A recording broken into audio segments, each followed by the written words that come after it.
आज के कार्यक्रम के मुख्य अतिथि माननीय सुरेश भैयाजी जोशी जी से कि वे मंच पे आएं और आज के कार्यक्रम से इस विचार उद्बोधन से सभागार को आलोकित करें।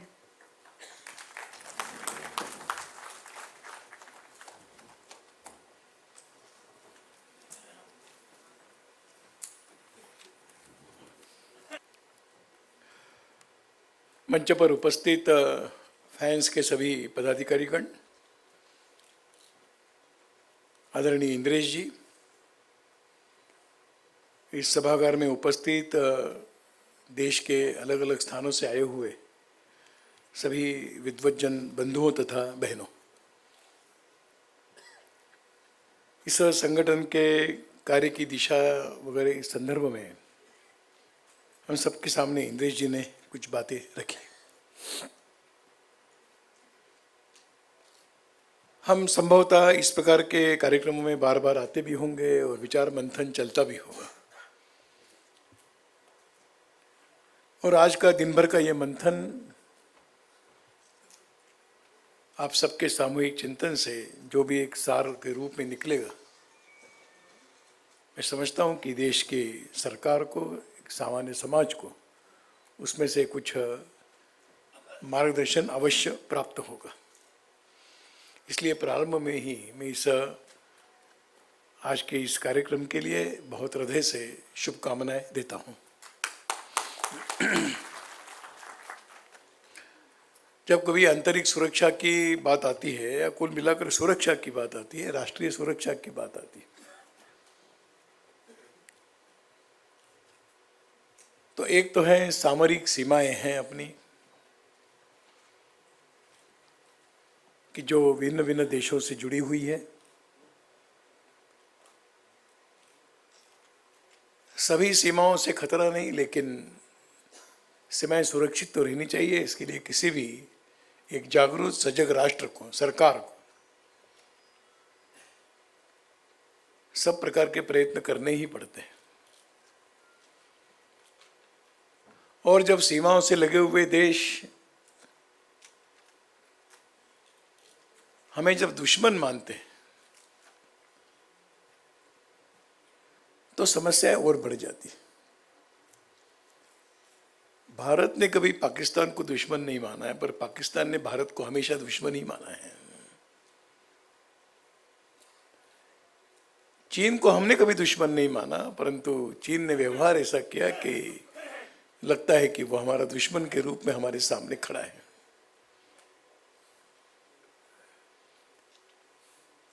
बांग्लादेश के व्यवहार और भिन्न प्रकार के हैं कि जो देश के हितकारक नहीं है। शायद लड़ाई नहीं होती होगी, पर एक जिसको कहा जाए कि बड़ा शांत आक्रमण होता रहता है, जो घुसपैठ के द्वारा होता है। हम नहीं कह सकते कि वो सरकार कराती है, परंतु सरकार इसकी चिंता नहीं करती है, बात पक्की है। बांग्लादेश की सरकार,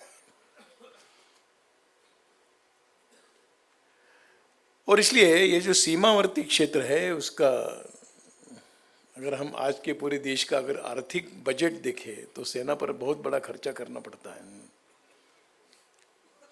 अगर ये देश सारे मित्र हो जाते तो इस सेना का खर्चा बच जाता, उनका भी और अपना भी, और जो देश के विकास के लिए लगाया जा सकता था। परंतु दुर्भाग्य है कि वो नहीं है, और हमें बहुत बड़ी संख्या जवानों की और बहुत बड़े संसाधन उसके लिए विकसित करने पड़ रहे हैं। लेकिन मैं इतना ही कहूँगा कि ये जो सीमावर्ती क्षेत्र है उसकी जिम्मेदारी तो सेना ने उठाई है, और अपनी सेना का अगर हम वर्णन करें तो विजयी है हमेशा ही। आज तक लगभग 5 लड़ाइयाँ हुई। पांचों लड़ाइयों में अगर हम 1962 की लड़ाई छोड़ दें, चीन के साथ हुई, उसके अलावा बाकी सब में हम जीते हैं। तो सेना का पुरुषार्थ कम नहीं। अगर हम कहीं हारे हैं, कहीं पराजय हुए, कहीं पीछे हटे, तो वो सेना के कारण नहीं हटे। उसके लिए कारण तो और कोई रहे हैं। पर हमने विजय प्राप्त करने के बाद भी हमने पराजय का दुख सहा है। लेकिन हम मानते हैं कि सेना अपने सारे कर्तव्य को निभाते हुए अपने देश की सुरक्षा में लगी हुई है। निश्चित रूप से हम सब उनके प्रति अपना गौरव भाव रखते ही हैं। परंतु सेना के साथ साथ पीछे वाली शक्तियां जो रहती है वो भी उतनी ही सशक्त होने की आवश्यकता रहती है। सीमावर्ती क्षेत्र में रहने वाले ग्रामवासियों का सहयोग जितना सीमाओं के लड़ने वाली सेना को मिलता रहेगा उतना उसका लाभ। मैं केवल एक छोटी सी कहानी पढ़ी थी, वो केवल मन में आई। जब 65 की लड़ाई चल रही थी तो लड़ाई के समय बाहर के आसपास के गांवों के लोग रोटियां बनाकर सेना को पहुंचाने का काम करते थे। छोटे छोटे बच्चे भी जाते थे। तो सेना के अधिकारी बड़े खुश हुए। उसने एक छोटे बालक को पूछा, तुम हमारे लिए इतने रोटियां ला रहे हो, तुम्हें क्या चाहिए? तो बालक कहता है, हमें कुछ नहीं, हमें लाहौर चाहिए। ये है ये इस प्रकार का भाव जब समाज के अंदर भी रहता है तो सेना का भी मनोबल बढ़ता है। मैं केवल सरकार की जिम्मेदारी नहीं मानता, ये समाज की भी जिम्मेदारी बनती है कि वो इस प्रकार के सुरक्षा के संदर्भ में, देश के सीमाओं से लगे हुए देशों के संदर्भ में जितना जागरूक होगा उतना अच्छा है। और इसलिए फैंस इसमें एक बहुत बड़ी भूमिका निर्वहन कर सकता है, कर रहा है, ऐसा मैं मानता हूँ। देश के अंदर कई प्रकार के अराष्ट्रीय तत्वों का प्रवेश होता है और वो अराष्ट्रीय तत्व बड़े सक्रिय भी हो जाते हैं और अंदर से देश के लिए चुनौती खड़ी करते हैं।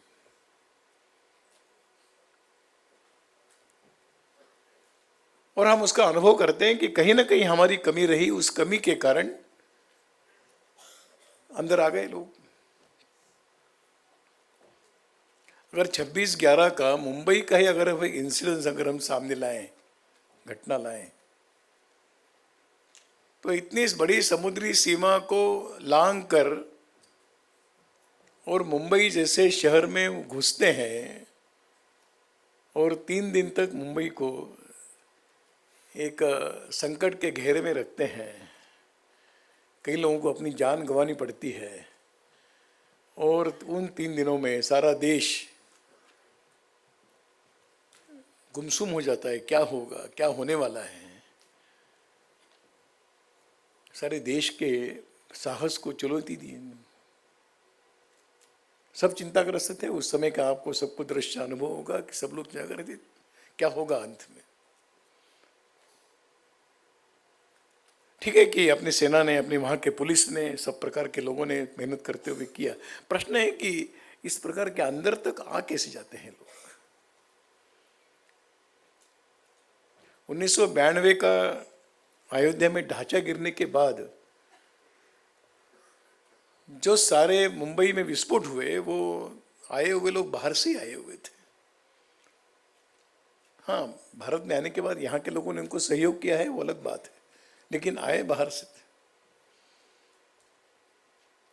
और इसलिए इस प्रकार के देश के सीमाओं के अंदर शत्रु आ जाता है और देश के, समाज के, शांति प्रिय समाज के सामने एक चुनौती बनकर खड़ा रहता है। इसे भी एक बहुत समझने की आवश्यकता रहेगी। परंतु बिना शस्त्रों के जो आक्रमण हो रहा है उसको भी कुछ समझने की आवश्यकता है। जिसकी बात कही गई कि मादक पदार्थों की तस्करी होती है, फेक करेंसी भारत के अंदर आती है, यहाँ की अर्थव्यवस्था को चुनौती दी जाती है।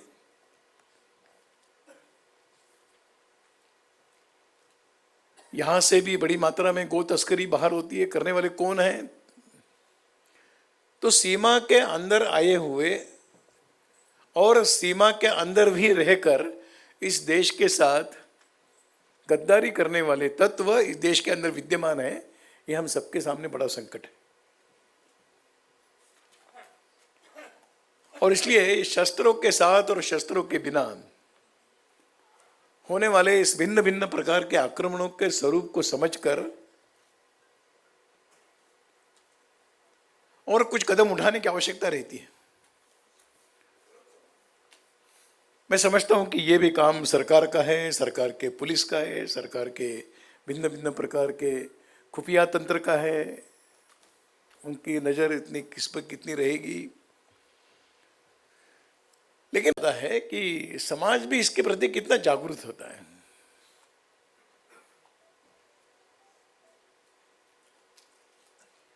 एक जगह कहीं पर विस्फोट हुए और विस्फोट होने के बाद लगभग 7-8 साल तक कोई पकड़ भी नहीं आए, गिरफ्तार नहीं हो सके।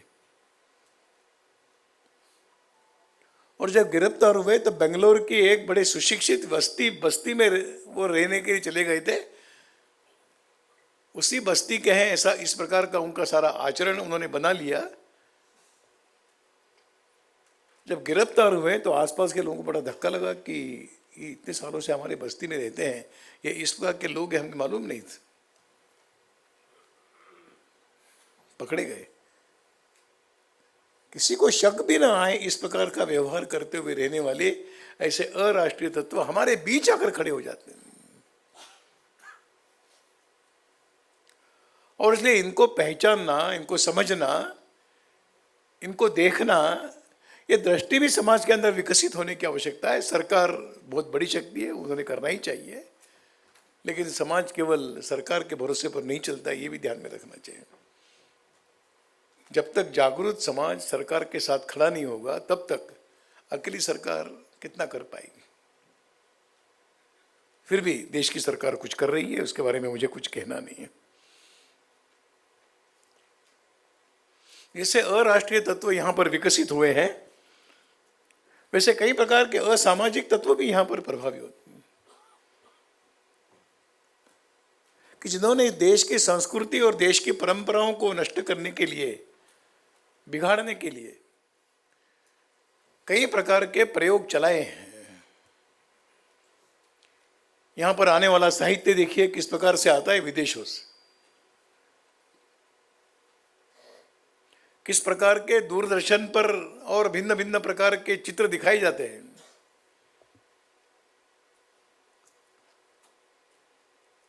विदेशी चैनल्स का भारत में देखने के प्रति रुझान बढ़ना,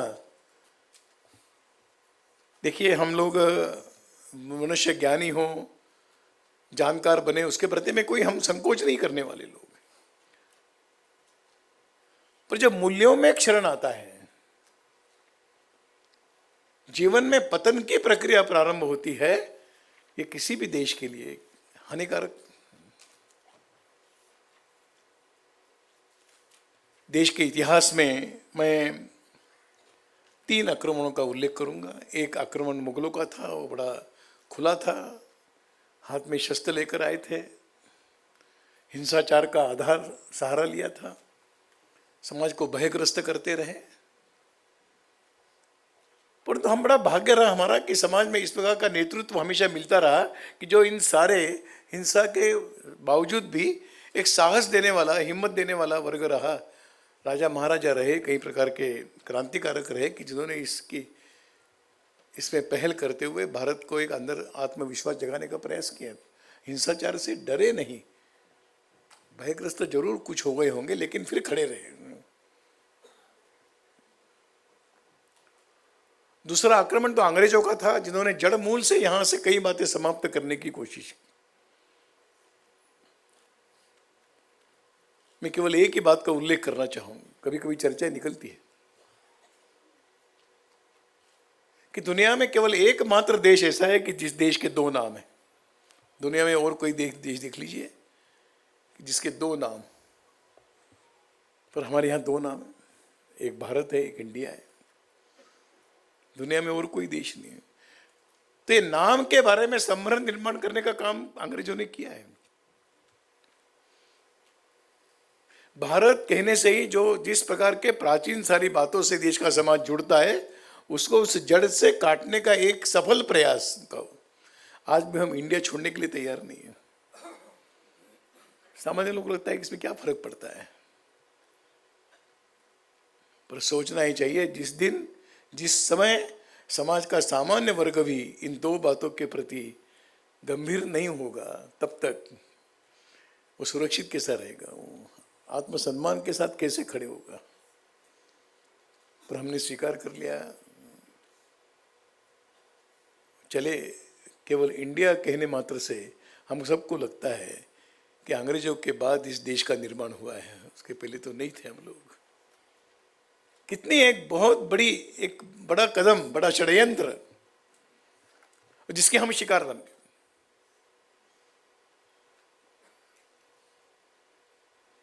और केवल इतना ही नहीं, तो अंग्रेजों के कारण ये स्थापित करने का प्रयास किया कि सभी लोग भारत के, कोई भारत का नहीं है, सभी बाहर से आए हुए लोग हैं। कौन है भारत? जिसको कहते हैं ये आर्यावर्त है, आर्यों का देश है। आर्य भी तो बाहर से आए, उत्तर ध्रुव से आए हैं। इस मिथक को स्थापित किया। हाँ, इतना ही कह सकते हो कि पहले आर्य आए, बाद में मुगल आए, बाद में अंग्रेज आए। आप पुराने किराएदार हो, हम नए किराएदार है, इतना ही फर्क है। आप भी किराएदार हो इस देश के। और हमको भी लगने लगा कि हाँ, बात तो सही है।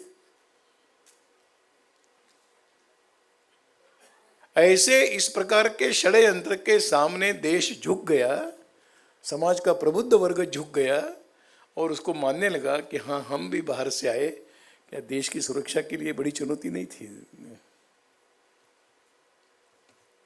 परंतु मैं उसमें भी कहूँगा कि बहुत बड़ा नेतृत्व समाज को मिला कि जिन्होंने इस सारी गुलामी की मानसिकता से बाहर लाने के लिए हम प्रयास किए।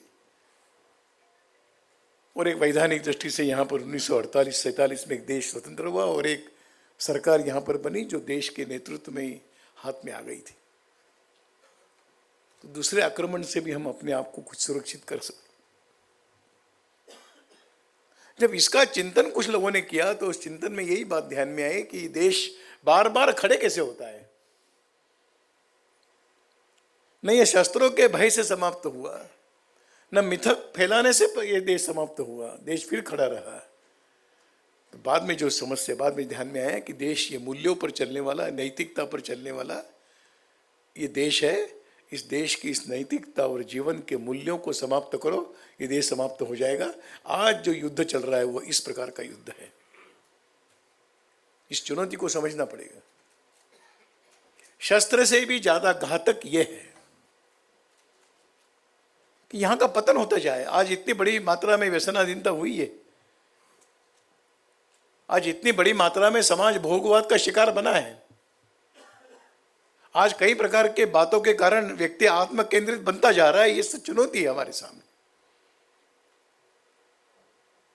और तो ये जो बातें आ रही है, इससे अगर समाज को सुरक्षित रखना है तो स्वाभाविक रूप से सामाजिक और धार्मिक नेतृत्व इसके प्रति जितना नेतृत्व करने वाला, सफलतापूर्वक करने वाला आगे आएगा, तभी देश के आंतरिक सुरक्षा का भी हम निश्चित ही अनुभव कर सकेंगे। इसलिए 3 दायरे हैं। सीमाओं की सुरक्षा सेना के बल पर होगी। अराष्ट्रीय तत्व भारत के अंदर सक्रिय होते हैं, उसके संदर्भ में देश का प्रशासन, पुलिस डिपार्टमेंट, सरकार की पहल महत्वपूर्ण होगी। लेकिन असामाजिक तत्वों से समाज को अगर सुरक्षित रखना है तो वो जिम्मेदारी देश के सामाजिक और धार्मिक नेतृत्व में करने की आवश्यकता रहेगी। और 2-3 बातें बताकर मैं बात पूरी करूंगा। मुझे मालूम है कि आपको दिन भर बैठना है, इसलिए लंबे भाषण करने की आवश्यकता नहीं, लंबा चिंतन आवश्यक है। भाषण तो थोड़े ही होने चाहिए। बात आती है कि पड़ोसी अपने मित्र बनने चाहिए, यह हमारी इच्छा है। पर पड़ोसी देश चाहते हैं कि मित्रता होगी हमारी शर्तों पर। ये किसी भी स्वाभिमानी देश के लिए सम्मान की बात नहीं है। मित्रता होती है तो दोनों की बातें रहती हैं। एक की शर्तों पर मित्रता बनना यह गुलामी का प्रतीक है, ये स्वाभिमान का प्रतीक नहीं है, ये सम्मान का प्रतीक नहीं है। इसलिए कुछ हमें भी कहना पड़ेगा और आपको भी समझना पड़ेगा। और ये भूमिका, ये रवैया भारत का हमेशा रहा है। और इसी के कारण मित्रता में अगर बाधा कोई है तो हम दुनिया को बताना चाहते हैं कि मित्रता में बाधा भारत नहीं है, ये पड़ोसी देश उसके बाधक है। ये विश्व के सामने रखने की आवश्यकता रहेगी। आज हम समाचार पत्रों में नित्य समाचार हम सबके सामने आते हैं। जैसे मैंने प्रारंभ में कहा, चुनौती सरकार के सामने भी है, चुनौती समाज के सामने भी है, और इसलिए ये नित्य ही आने वाले समाचार, फिर वो विशेषतः अराष्ट्रीय तत्वों के संदर्भ में, सरकार की व्यवस्थाएं जितनी सक्षम होगी, जितनी प्रबल होगी, उसके आधार पर ही ये देश की आंतरिक अराष्ट्रीय तत्वों से सुरक्षा सिद्ध होने वाली है। उस संदर्भ में सरकार अवश्य विचार करे। हम शासन से अपेक्षा करते हैं, शासन किसी का भी हो,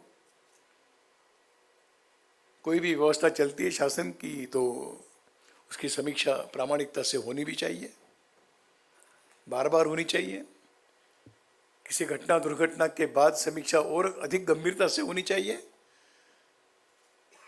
फिर एक बार बार बार समाचार आते हैं कि 15 अगस्त को कुछ होगा, 26 जनवरी को कुछ होगा, दीपावली पर कुछ होगा, नए वर्ष के प्रारंभ में देश में कुछ होगा। ये चुनौतियां देने वाली शक्तियां निरंतर जागरूक है, और इसलिए सरकार को भी अपनी सारी व्यवस्थाओं को बार बार समीक्षा करते हुए, आकलन करते हुए, आवश्यकता के अनुसार संसाधनों से युक्त करने की आवश्यकता रहेगी। उसमें हम जैसे संस्थाओं के चिंतन का सहयोग सरकार अवश्य ले, यही हम सरकार से भी अपेक्षा हम करते हैं। और अंत में बात कहूँगा कि समाज इस सब बातों के लिए कैसे तैयार हो, जन सामान्य जागरूक हो। बिना जन सामान्य के जागृति के ये संभव नहीं है, और इसलिए समाज को प्रभावित करने वाले, नेतृत्व करने वाले जो भी समाज के केंद्र हैं, वो भी इस आंतरिक सुरक्षा के विषय से उनका भी कुछ संबंध है। इस प्रकार का जागरण वहाँ पर भी होने की आवश्यकता है। ऐसे भिन्न भिन्न प्रकार के प्रयोग करते हुए हम देश की सीमावर्ती और आंतरिक सुरक्षा के संदर्भ में जितना एक जागरूक समाज खड़ा कर पाएंगे, उसी में अपने देश की सुरक्षा की गारंटी है। हमारे चल रहे हुए प्रयास सफल हो, ऐसी शुभकामनाएं। समाज का सहयोग प्राप्त होता रहेगा, इस प्रकार की अपेक्षा व्यक्त करते हुए आयोजकों को धन्यवाद देते हुए, और आप यहाँ पर आए हैं, आपके अंदर की जो देशभक्ति है उसको मैं नमन करते हुए मेरी बात पूरी करता हूँ।